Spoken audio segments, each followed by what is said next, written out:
Good evening, everyone, or good afternoon, or good morning, or good whatever time of day it is, wherever you are. I can tell you what time of day it is here in Redcar. It's beer o'clock. Cheers, everyone.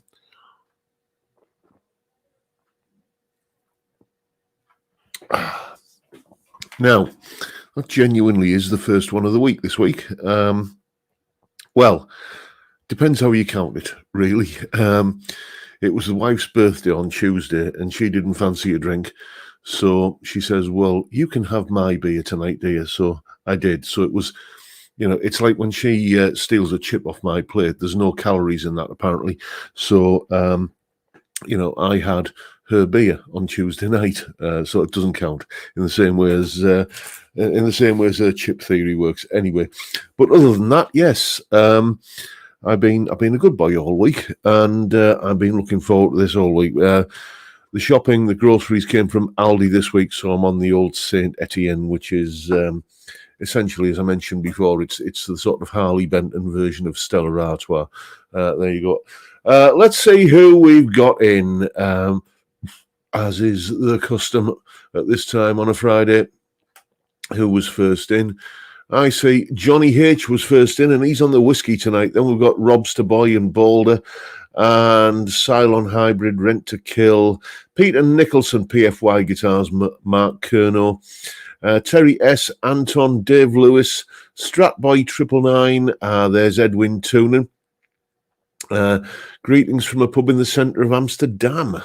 And looks like he's off to go and see Chris Buck play tonight. So yes, watch the stream on Catch Up, and hello to anybody else who's watching on Catch Up as well. Then who else have we got? We've got James Hunt, and Johnny Random is there. So let's scroll down a little bit more. We've got lots of banter going between Boulder and Edwin Toonan at the moment as I'm rolling down the chat. I see we've got Dr. Gomez one in there. How are you, mate? And then scrolling a bit further down, Craig Stayman's in. How are you, mate? Peter Collins and David James is there. Sean House, how are you? And David Evans is in. Anton's there as well. And who else we got? We've got Jimmy James and Jeff C. Stephen Hedger saying let's put it up on screen. It's just easier for me to read when it's up on the big screen. Just finished modding my Vintera 60s Strat. Rerouted the body and fit an iron gear Texas Locos in the neck and middle and a Blues engine humbucker in the bridge. Sounds amazing. Yeah, you can't go wrong with iron gear pickups, can you? There's a few of their models I'm thinking about checking out, but the problem is it's like, I haven't really got a guitar to throw them into at the moment. Then I see we've got Russell Gibson, Grandpa Joe, John Ross, Deco Dude, Reeled in 58, and John Alexander. And sounds like you're having better weather than us down in Pembrokeshire. It's been miserable, grey, cold, misty and damp all day here in Redcar. Muskie's in. How are you, mate? There's Stephen Tatton as well. Savvy 64. Timbo Rough Cuts. I see there's some discussion about what's the best Bon Scott era AC/DC album. I'm going to be boring, and I'm going to say If You Want Blood, the live album, because I have. That's one of those albums that. When I was a poor, starving student living in kind of a bedsit. Well, it wasn't a bedsit. It was like a kind of a rented room in a house. And during the college holidays, if I didn't have the rent to pay the landlady, I used to go out for long walks with my Sony Walkman, and the AC/DC If You Want Blood album was one of the albums that I have fond memories of tramping around Lake District hillsides to keep out the way of an angry landlady. Anyway, then who have we got? We've got Timbo Rough Cuts and Deco Dude. Have I said you already? I just have now. There's Robert Galbraith. Who else? We've got Chris Ottewell, Calby and the Rocco Cat, Brad Matthews, Dave Fiendish, and who else we got? We got John Mack, and we've got Nancy Davis, John Channing, Rex and Matic. How are you, Rex? Then who else? Scroll down and get a bit more. Malcolm Spillett is in. So is Geronimo. Nice to see you, mate. There's Michael Palmer. JMA is in. So is Steve Cassidy Guitar. I'm really digging your channel, mate. Really enjoying the content you're putting out. If you're not aware of Steve Cassidy's channel, then go and check him out. I'm sure you'll find him just by searching YouTube for Steve Cassidy Guitar. Yeah, well worth checking out. Then Dave Stevens is in, so is the Time Prophet, Graham Campbell, Bill Mumbo, Pablo Hank is there, so is Mike Hurley, and Colin Falcon, a local boy, just a stone's throw away from where I'm sat talking at the moment. Then who else we got? We got Ian Clark and Michael Belliveau, Thomas Mulvaney, Andrew Woolner. Then we got Epiphonium. I had to kind of just study that name a little bit there just to make sure I wasn't going to call you Euphonium or something like that. Stuart Young is there, Bass at Night. And then we've got Gear View Mirror. Gary Shaw, how are you, mate? SQ, Triple Distilled. Cal Texper is in, so is Jeffrey Price. And Graham James is there. Johnny Love. John Fazio, or is it Fazio? I do apologise if one of those was wrong. One of them was bound to be, wasn't it? And then scrolling down a bit further, we got Ben Allmark and Adam San, Craig Peterson, Martin Scholes, and GRB Aquatics. A lot of familiar names here and quite a few that I don't think I've seen before. So if you are new to the channel and the live stream, then welcome. I hope you've got a beer on the go, and if you haven't, go and get one. We'll be here for the next hour or thereabouts. Then we've got Zen234. Paul Trainer is in, and so is Relaxing Meditation, and saying, hi, John, thanks for the artist, great guitar. Yes, the two guitars that I put up for sale on last week's live stream, the Artist TC59 and the Indie Shape guitar, they're both gone. They were gone before I went to bed on Friday evening. I tell you what, it's a damn sight easier than flogging guitars on eBay. So while I've got kind of between 150 and 200 of you, kind of listening to me blether on and drink beer on a Friday evening, the next time I've got a guitar to sell, I might just do it that way because it was a very, very easy way of selling a guitar. There's Stephen Ellis and Randy Upchurch. And I see we've got Nathan in as well.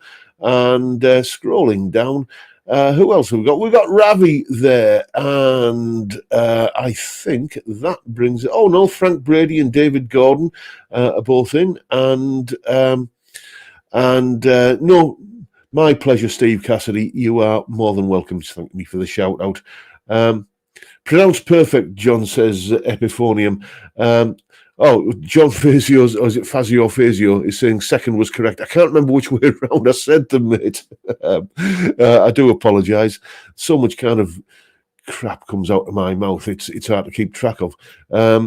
David Stevens is saying, Walkmans, remember re-recording albums with the recording level as high as possible so you get more volume into your ears through foam headphones. Yes, and the old trick of using a ballpoint pen as your rewind function. That was used to save on battery. We all did it, didn't we? Watchers in Guitars is in. Paul Trainer, thank you very much, mate.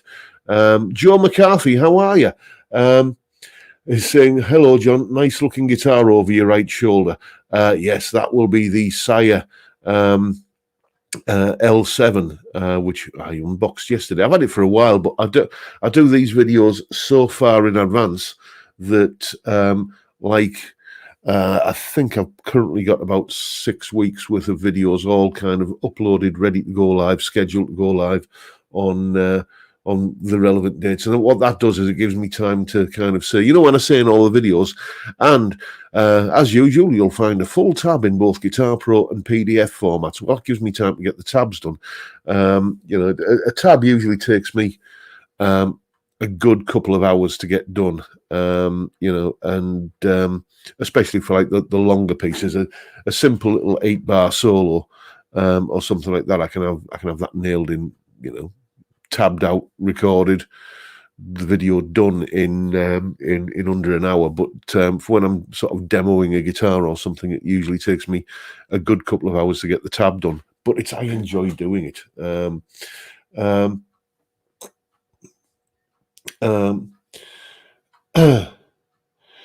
Anyway, let's yes. When you just lose your train of thought all of a sudden, and you think, where am I? What am I doing? Who am I? Oh yes, I'm live on YouTube. Call it a senior moment. Let's tell you what's coming up on the channel this week. No Saturday video this week. I do tend to kind of save those for kind of exceptional circumstances. But there is a Sunday video, and it is the full in-depth deep dive review of, deep dive is about as deep a dive as I ever get, review of the Sire L7 that you can see there. There we go. I'm pointing at it now on the wall there. So the usual kind of thing. It's in a track mixed with kind of rhythm guitar lead, basically a little mini kind of tune that I like to do. Somebody has actually said that those tunes start to sound a bit formulaic. That is because I'm working from a formula. There are a number of tones that I want to kind of demonstrate on a guitar: a crunchy kind of power chord tone, a clean rhythm guitar tone, a clean lead guitar tone, and a high gain sort of soloing kind of tone. And I've got this kind of format that I kind of stick to, and I think if anything, it helps to kind of keep things consistent, so you can kind of hear roughly what different guitars will sound like under similar circumstances. And it's so that's why I do deliberately stick to a formula. And let's face it, having a formula never hurt Coca-Cola, did it? So yes, on Sunday, the full review of the Sire L7, all the kind of usual weights and measures and neck profile and pickup readings and all that sort of stuff. Then on Monday, a solo analysis, as is always the case. The Monday solo analysis this week is basically, it's the solo that paid my rent when I first started teaching guitar way back in the early 90s.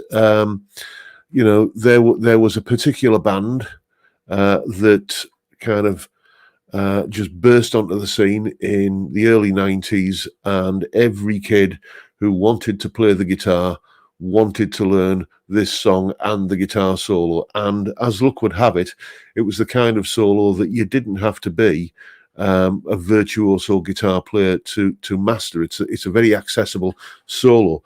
And I used to get phone calls from parents of 14-year-old boys saying, my son's friend at school has said that you taught him how to play this particular song and this guitar solo. I've got a son who's really interested in coming to you for your lessons. So it kind of it got me off the starting blocks really as a guitar teacher. Steve Cassidy Guitar has I think Steve Cassidy Guitar. I think you've got it in one there, mate. Nirvana, yes. It's the solo from Smells Like Teen Spirit. And thank you very much, Joe, saying I like the demo format.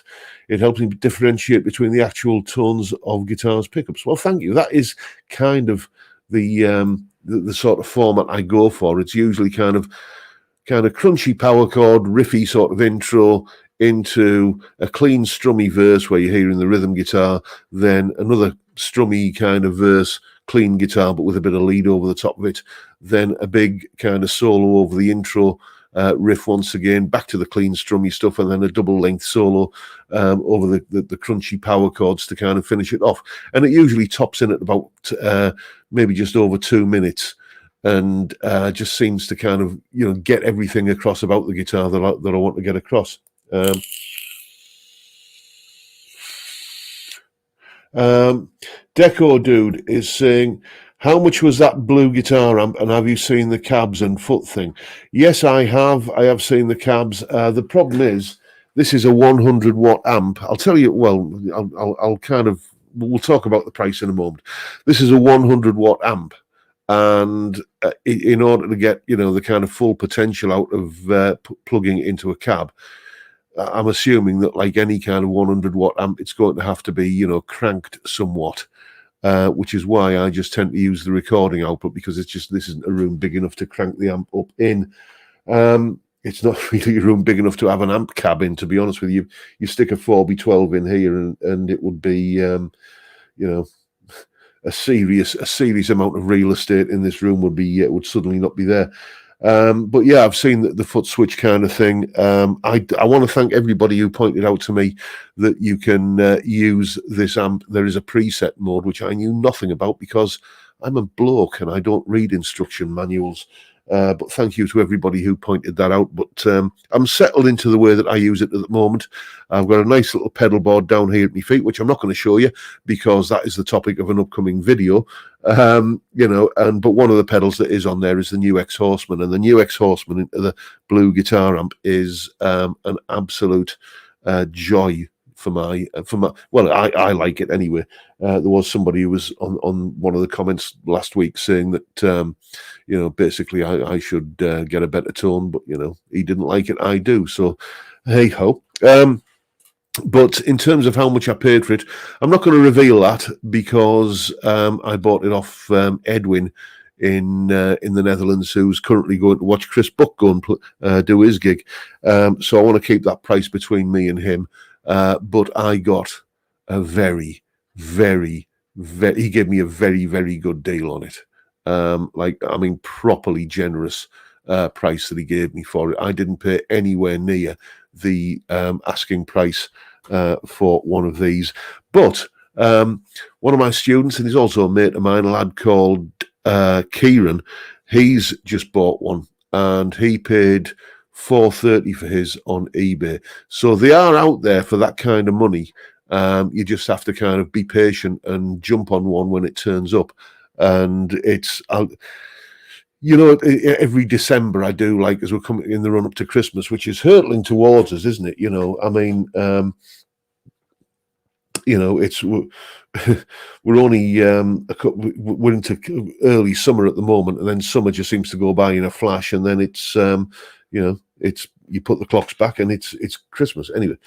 Or is it just me getting older that's noticing that? Anyway, but every December I do like a roundup of the best pieces of kit that I've reviewed all year, and let me tell you, Blue Guitar Amp 1 is definitely going to be probably at the top of the list. It is probably one of the best things I've ever had, and I love it. I've never been happier with the guitar tones that I'm getting from it. Carlos 1969 is saying, what's the beer tonight? Saint Etienne, Aldi's kind of knockoff of Stella Artois. And on the topic of that, excuse me,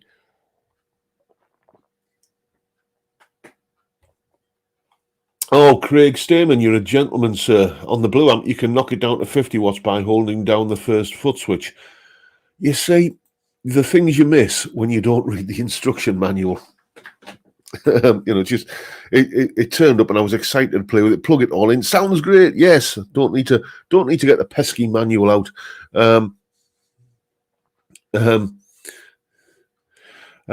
John Mack is informing me that it's a Class D power amp. All the crunch comes from the preamp. Yeah, okay, I'll go with that because I just assumed wrongly. So it seems that it would be that the power amp will be playing a role in it. But you know what?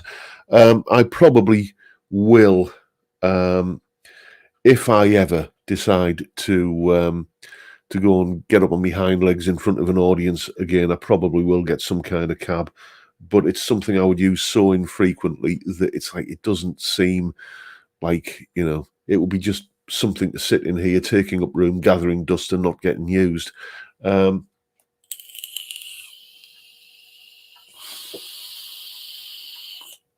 Reeled in 58 is saying, what's an instruction manual? I see, Carlos. Carlos, you're a Mickey Flanagan fan as well, are you? Yes, just a little in joke there between between Mickey Flanagan fans. Stella Artois is well, it has something of a reputation, doesn't it? And it was a joke about that.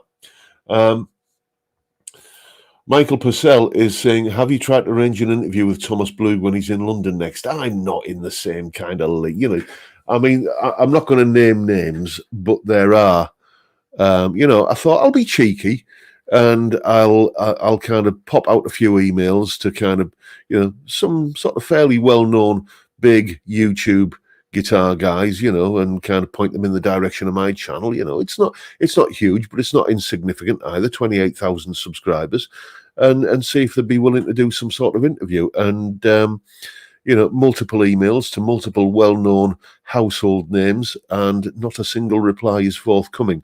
So, you know, it kind of put me back in my place a little bit, that, you know, but I was being a bit cheeky anyway by thinking that I could, you know, go and kind of, you know, kind of mix with the big boys. You know, it is what it is, you know. I mean, I guess these people are busy, and if their email inbox is anything like mine, then it's so easy to miss things. So there you go. Yeah, sorry, Steve. Yes, indeed.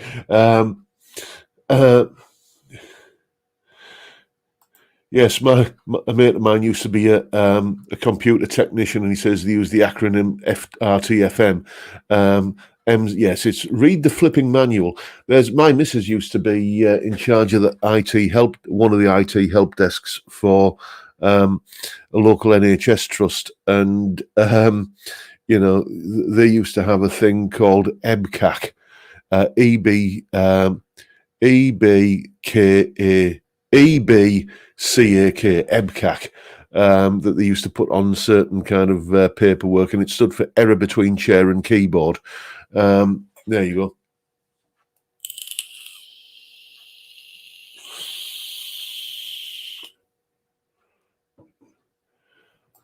Okie dokie, David. Sorry to hear about your dad. You know, but just as I've said, the invitation is always there. Just drop me a link, drop me a line, and we'll set that up.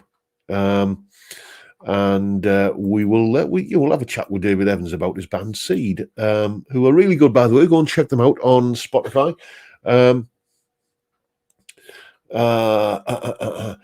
Pablo Hank is saying, you should try and interview Paul Rose, former guitarist of the year and guitarist with a band of friends, or Eliza Lee, up-and-coming guitarist from the rock band Crowley, both from Newcastle.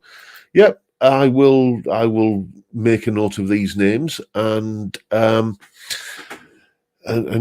off some emails. But you know, we shall see what happens. Anyway, it's so you've got Dash Shaffin. Did I picnic problem in chair, not computer? Indeed. Where are we? Where are we? Let's see what else has been going on in the chat. Michael Purcell. Mickey has 2 DVDs out on Netflix on the 22nd. She'll have to check those out. So, yes, we can see about that. And Dave Lewis is saying, if you feel like modding your new Larry Carlton to a push-pull coil split green moor, I would be interested. You see, the thing is, Dave, I already have a twin humbucker guitar, which has coil tapping, as I still call it, and in and out of phase. You know, Blondie, gratuitous Blondie shot of the week. We have to include this in the live stream. It's become something of a tradition. As I say, I still call it coil tapping because, well, for a couple of reasons, really. When you split a humbucker into single coil mode, or say a Freudian slip there, I just called it splitting. But, you know, all through my kind of guitar education from the late 70s onwards, when you kind of turn off one half of a humbucker and get a single coil sound, it was always just called coil tapping. And then, you know, people who, frankly, I've got shirts older than, started telling me off because saying it's not called coil tapping, it's called coil splitting. Well, excuse me, which one of us has the higher national diploma in electronic engineering? I never, when I was at college studying for my electronics qualifications, I never once saw the term coil splitting in a textbook. It is, when you kind of take, because the coils on a humbucker are one continuous way. It just reverses polarity halfway through, halfway along the coil. And when you kind of get rid of one half of it, shunt it down to earth, then that was always called a coil tap in both textbooks and, interestingly enough, in by Larry DiMarzio, no less, in an early DiMarzio kind of pickup catalogue that used to form part of my kind of adolescent guitar porn collection, before the days of the internet, just kind of lots of pictures of lovely guitars in it. It was always just referred to as coil tapping. And then, as I say, suddenly in the last 10 years or so, suddenly there's this kind of pedantic attitude that seems to have burst forth onto the scene where, it's there's a difference between switching off part of a coil and switching off part of a coil. Anyway, I'll rant over.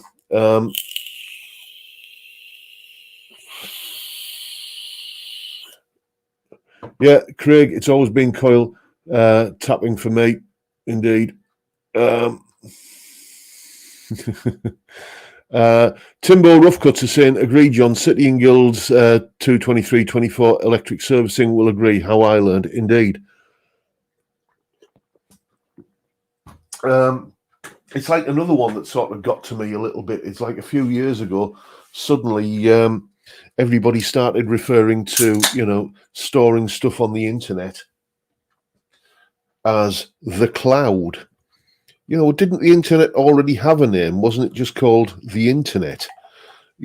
And storing it on a server, was another way of. But I mean, gosh, when I got my first ever PC in the year 2000, and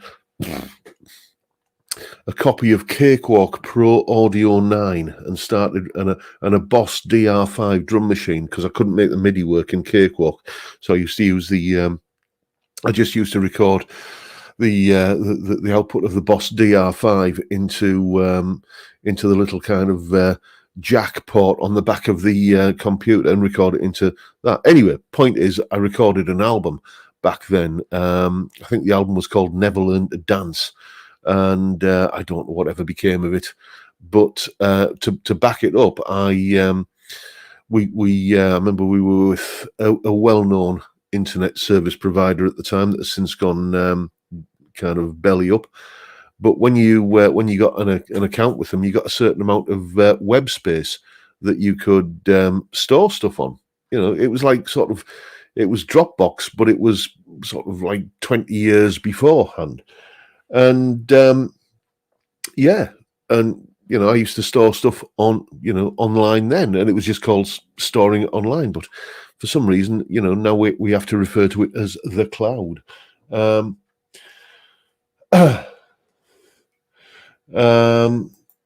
BB King bloke is so overrated. Just slow, simple ricks and no shredding. Your response, John?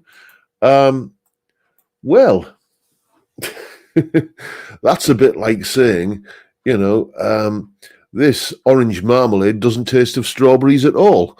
It's, if you're going to listening to a BB King album for kind of fast, shreddy guitar licks, then you're kind of missing the point a little bit. In the same way as if you're expecting orange marmalade to taste of strawberry jam.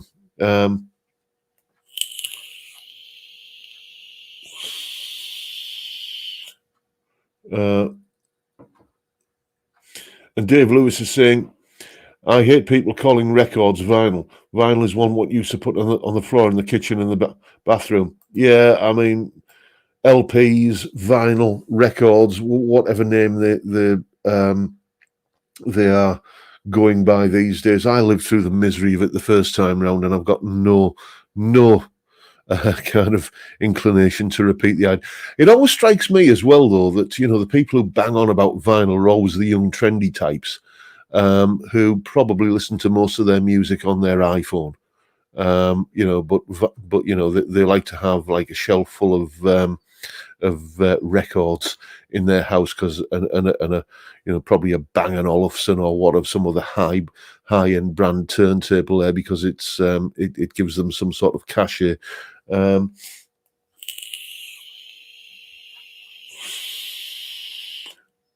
Let's have a look.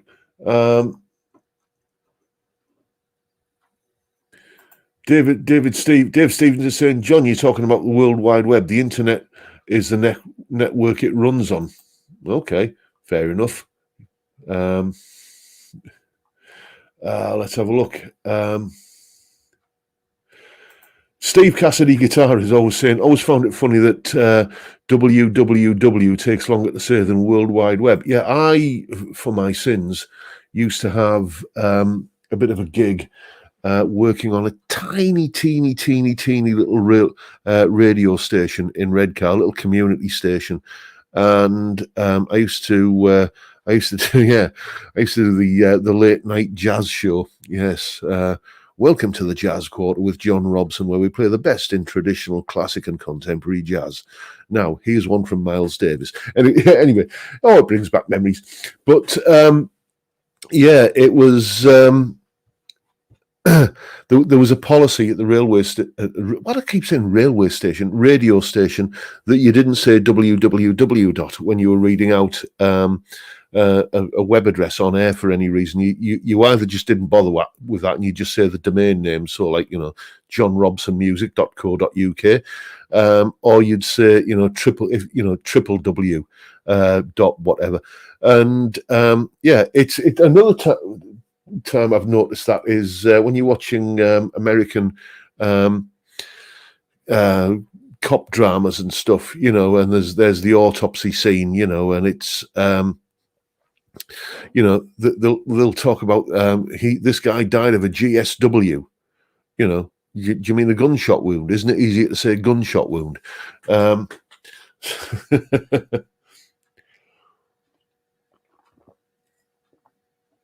Let's have a look. See what else we've got to talk about. When I say in all my videos, we talk. Come and join us on a Friday for the Friday live stream. We talk about music and guitars and whatever else crops up. This is very, very quickly descended into the whatever else crops up.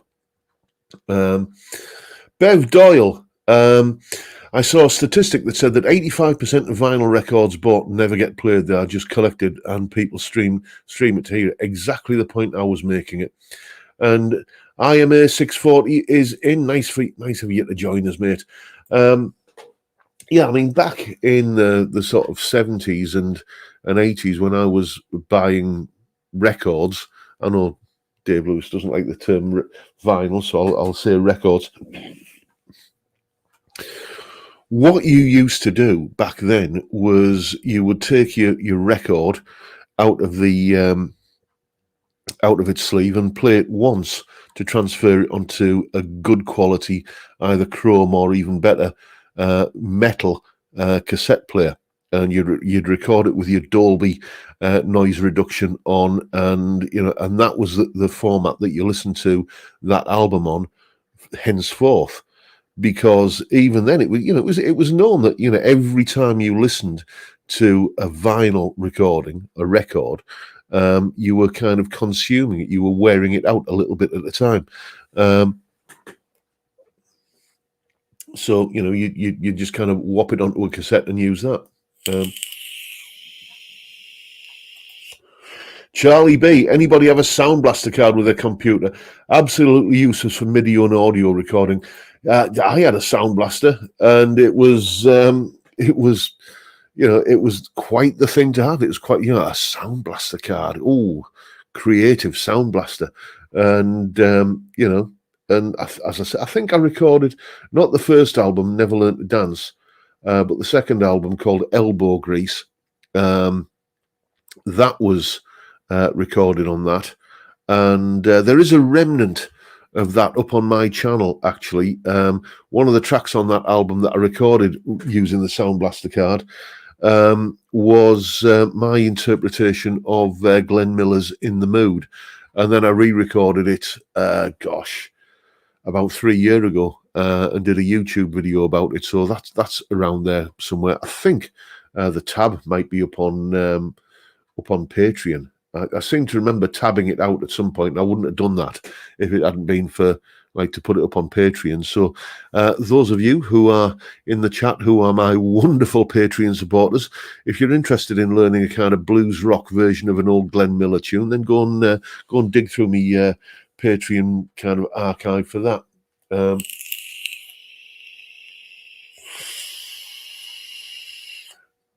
Let's have a look, see what else has been going on while I've been blethering. Carl B, what you saying, mate? You've obviously, I've obviously missed you. There's a Blackie Squire Standard Series Lefty available for 150 Canadian dollars. Should I or shouldn't I go for it? Squire Standard Series, yeah, they're a few years old now, aren't they? They weren't bad guitars. A mate of mine has got one, and he's modded it, and he's really happy with it. He gigs it. So perhaps you might need to kind of swap out the tuners and the pickups, and maybe I think he put a big brass bridge block in it as well, but that's kind of going a little bit far. But yeah, good guitars. It depends on the condition, mate. If it's in reasonably good condition, and you're happy with the price, then you've got a good modding platform there. I know Glenn Miller didn't play guitar, Time Prophet. That's why I was interested in doing a version on the guitar. Steve Cassidy is saying, back on topic, guitars, yes or no? Oh, very definitely yes. Indeed, that's the whole reason this channel exists, really.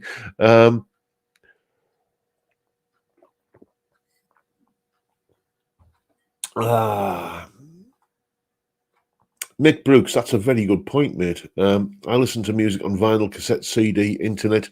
Not really fussed about the delivery format. Great music is great music. Indeed.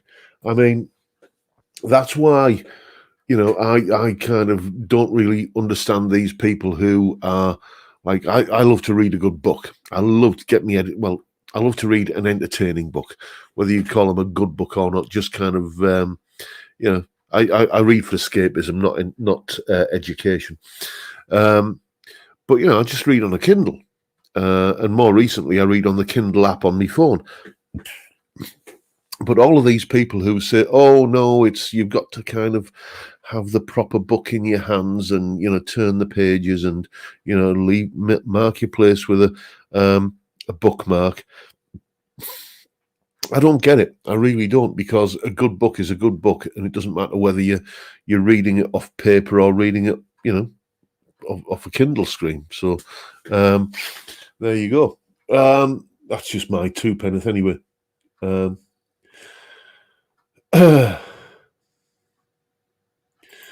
Yeah, that's the mini disc is the kind of format that everyone forgot about, isn't it? It's sort of becoming like the latter day, Betamax or 8-track cartridge or quadraphonic sound, isn't it? It's just one of those formats that had so much promise, because you were able to. And I'll take your mini disc and raise you DAT. Anyone remember digital audio tape? I was briefly in a country band in the early 90s. And all of we were basically a 3-piece band with backing tracks, and all of our backing tracks were on digital audio tape, because it was you could record CD quality sound without the expense of having to as it was then get a CD manufactured, and then along come kind of CD writers for a PC, and suddenly you can just bung it all onto a CD, and I think that's what killed mini disc and digital audio tape more than anything else. Excuse me, I've got an itchy nose. Yeah, DAT. Oh, what are you saying there, Pablo Hank? I saw Pacifica in Leeds PMT a few months ago, retailing over 1K. Looked stunning though. Yeah, but it's still a Pacifica, isn't it? The last Pacifica I had cost me 60 quid from Cash Converters. I'm gathering it wasn't the Pacifica 112 like mine was, but there is a certain ceiling, I think, for any particular brand of guitar. Colin from Guitaristas today was talking about, because he finally got, I don't know if you saw his video, go and check it out if you didn't. He finally mended that broken headstock on his Epiphone Carina Flying V. And as he said in that video, it's over $1,000 for an Epiphone. It's too much, it just is. And because it's an Epiphone, and you should say, well, a guitar is worth what it's worth based upon its sound and its playability and everything like that. But the brand does play, kind of does factor into that for and for me anyway. Over $1,000 for an Epiphone is just, that's an Epiphone that costs more than my Gibson, and I just can't kind of square that,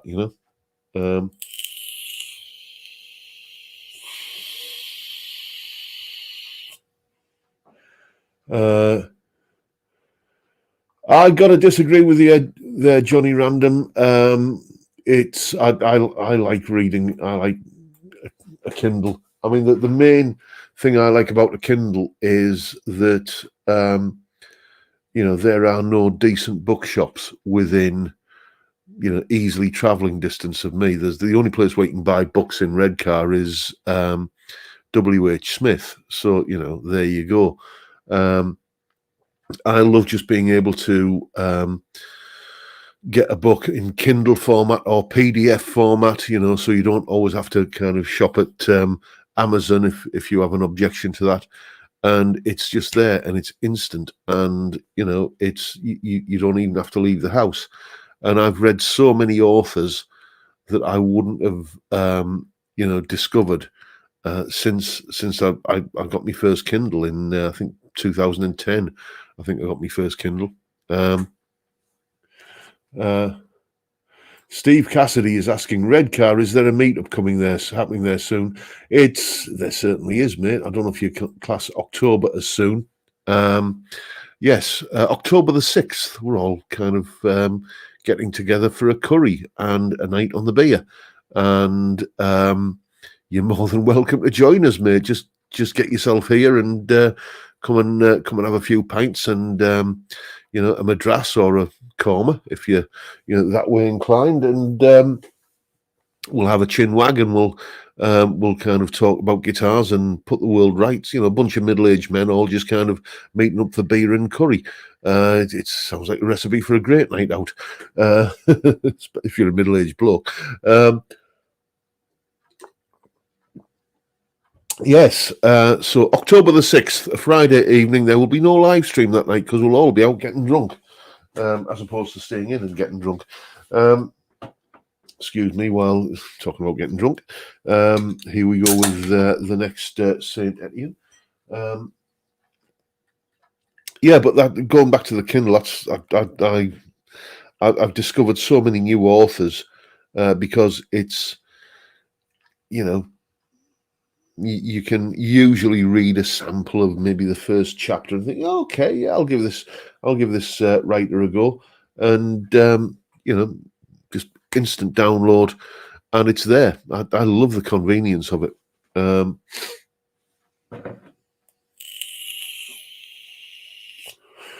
Dear me, Graham Campbell. I've still got Guitarist magazine from when Fender US Strats were under 500 and Les Pauls were under 650. That's got to be an 80s edition of it, hasn't it? You know, because you know, yeah. Time Prophet saying you should live stream the meet. We looked into that last time. I did seriously look into it, but logistically and funnily enough, legally, it was going to be something of a minefield. Mainly because you can't keep a camera focused only on the people who've legally given consent to be in the video. Anybody in the background could potentially be, they could get a little bit kind of. Let's suppose you are a gentleman and or a lady, and you are having an assignation with somebody that you don't want people to know about, and that gets live streamed on the internet in the background of us fat, bald, middle-aged men kind of, drinking beer. There are legal implications, apparently.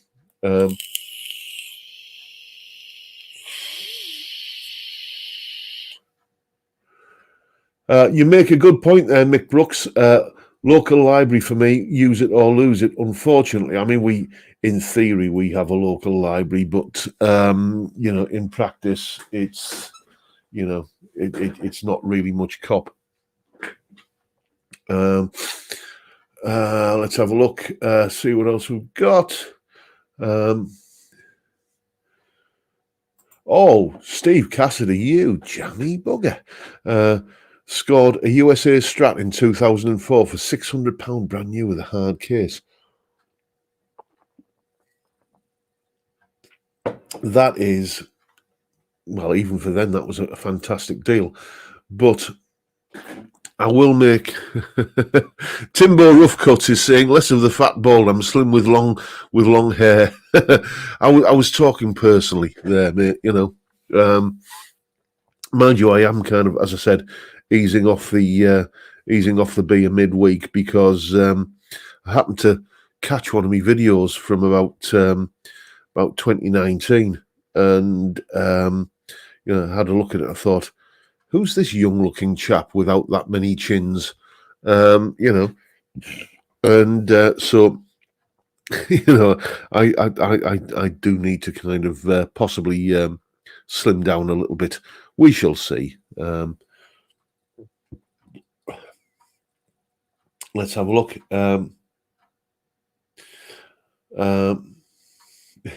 You would need a bleep machine for the live stream at the Curry House. That is something that did actually enter me head, Ian. I have got channel monetization to think about. Let's have a look. Time Prophet saying, legally you are allowed to film anyone in a public place. Okay, well, it's maybe the advice I got was erroneous. But anyway, logistically, anyway, live streaming an event like that, it's it's not as easy as just propping a phone up and kind of going live on YouTube. It's there are other things to consider that I won't bore you with now, but here we go. But it is. So we won't be live streaming the event. That's what I'm saying.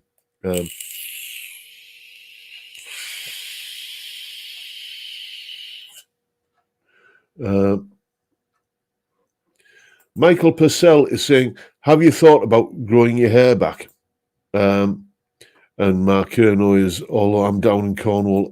Okay, sorry, I clicked on you by mistake there. Have I thought about growing my hair back? No, not really. As I've explained more than once, I had a full head of thick hair, and then I started getting crop circles in it, as I called them. When I was at primary school, I had a bit of a thing with alopecia, and I had a bit of baldness then. And then it came back in middle age. And so I just thought, oh, well, just shave the lot off. And I kind of, this is me now. Do you know what I mean? I look in the mirror and this is what I'm comfortable being. And, you know, it's, it's, dare I say, it's my brand. You know,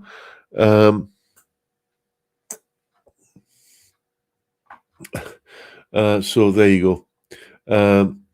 John Mack saying beard. I used to have a beard. Problem is now, if I grew a beard, it looked like I put my head on upside down, wouldn't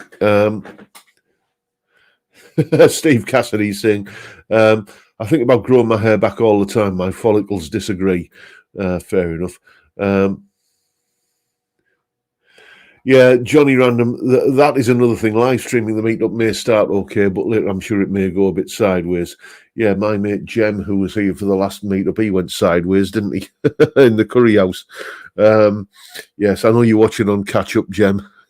So what I'm doing at the moment is I'm currently kind of investigating which pub we're all going to meet up in, because I want somewhere that sells a decent session beer. Because it's no good if the only decent beer they've got on tap is ridiculously strong, and you are therefore, you start at maybe 5 or 6, and by the time we go for the curry at 8, you're kind of 3 sheets to the wind anyway, already. So I'm looking at which is going to be the best pub to meet up in, and crucially finding a pub where they're going to allow me to use me vape.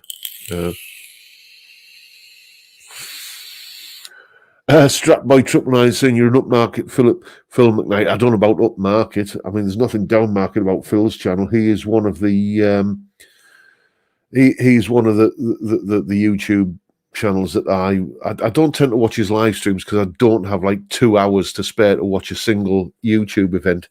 But when he does gear reviews and stuff, I think he's just a consummate professional at it. And it was, I always watch his reviews. That Boyer and Zeke guitar that he reviewed this week, or was it last week? His most recent review video. That's typical of just his sort of stuff. It's just expertly done, and he just does he's so good at what he does, conveying the information in an entertaining and informative way. Let's have a look, see what else we've got going on.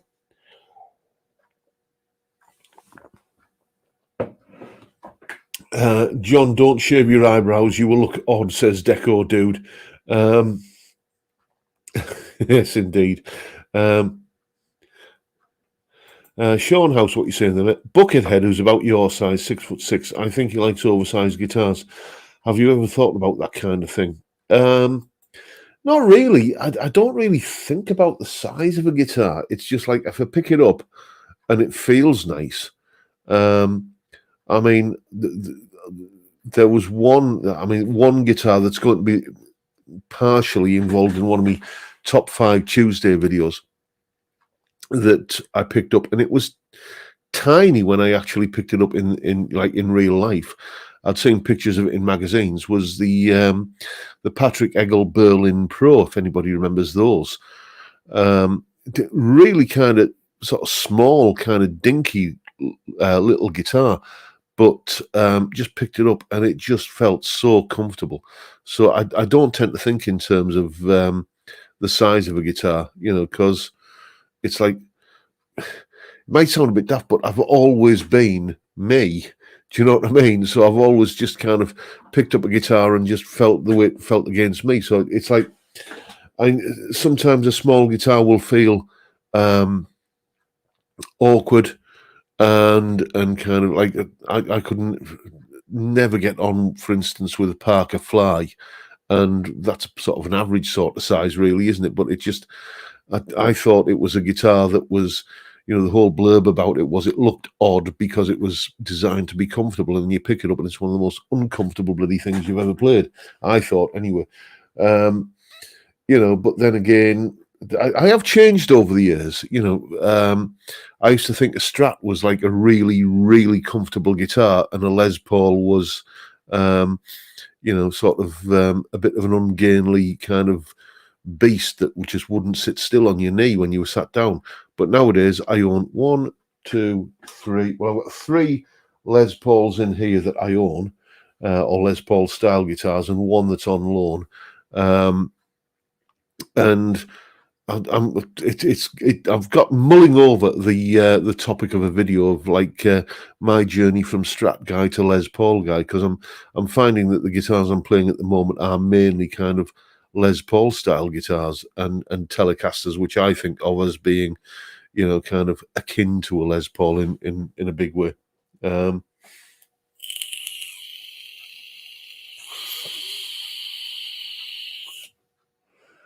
Let's see what I've missed. Gordon Smiths aren't big. No, that Gordon Smith JS 1.5 was a fairly kind of diminutive thing. I see Mark Kerno. You must keep hitting the return key, mate, and cutting your message off, because it put let's see if you've posted further down. Stephen Ellis is saying Les Paul or ES335. Well, I love the sound of a 335, and I've owned several 335 style guitars. Most recently, the Sire Larry Carlton H7, and they've always been guitars that I've enjoyed. But once the novelty factor has worn off, they end up just kind of sitting on the stand and not getting played. So I'm kind of coming to the conclusion that for me, a 335 style guitar isn't my kind of guitar. But as I say, I've got a Les Paul tribute. I've got another Les Paul, which I'm not going to reveal yet. It's just sitting over there off camera, that I bought, and it arrived yesterday. And videos obviously coming soon. I've got the Sire L7 up there, and I've got let's not put too fine a point on it. I've got a custom shop Les Paul in here at the moment. The Gibson custom shop Les Paul, thick end of $5,000 worth of guitar. Yes, burglars, if you're watching. That's just here on loan for review purposes. And those, apart from Blondie, tend to be the guitars I'm picking up most these days. I'm just turning into a Les Paul guy. If you'd have pointed that out to me in the 90s, like, at some point you'll kind of, you'll be most comfortable on a Les Paul rather than a Strat, I would have laughed at you. But it's just the way things, your tastes change.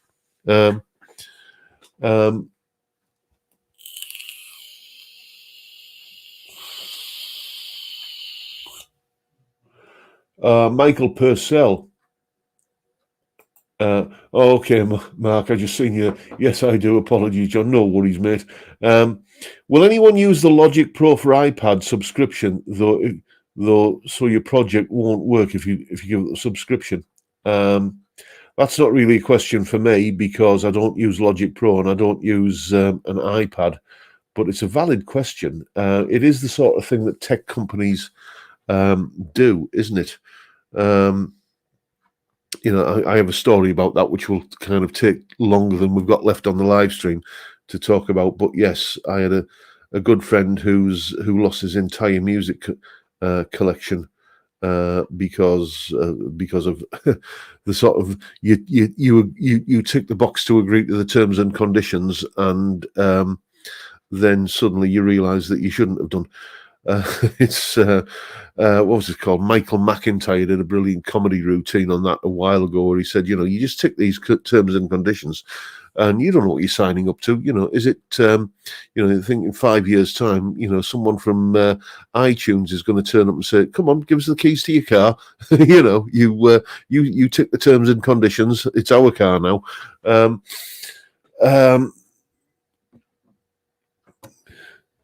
You're in trouble if you ever become an SG guy, John. Yes. Mind you, I enjoyed that Epiphone SG I had for a little while. What was it, last year?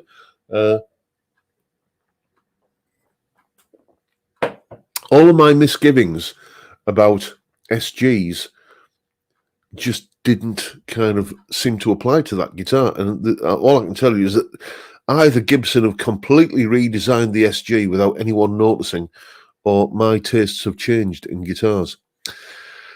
Anyway, chaps, 59 minutes and at current count, 45 seconds in, and I'm starting to get hungry. There's a curry downstairs waiting for me to warm up. So we're going to call it time there. It's been a blast, as always. Thank you, each and every one of you, for turning up and watching a fat, bald northern lad with too many chins and a big beer gut talk about absolute rubbish for an hour. But it's been a blast. I always enjoy it, and I always will. And I'll keep on doing it till you're sick of me. But for now, time, gentlemen, please.